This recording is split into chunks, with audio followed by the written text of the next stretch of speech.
isipan, dapat na makamtan. Ito'y isang yaman ng sambayanan. Tamang nutrisyon,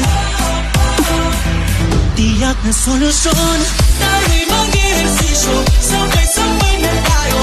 Gagad yung tagilid, talong takbo din kaya. Pagkaihain, dapat siguraduhin. Magulay at bukas, kumain lang ng patas.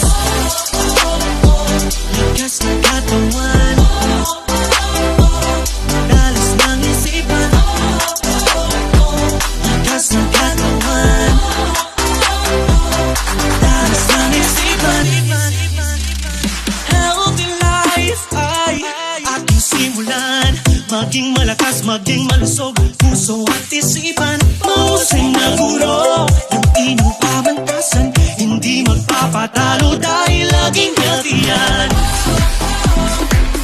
Tamang nutrisyon, tiyak na solusyon. Tayo'y mag-ehersisyo, sabay-sabay na tayo.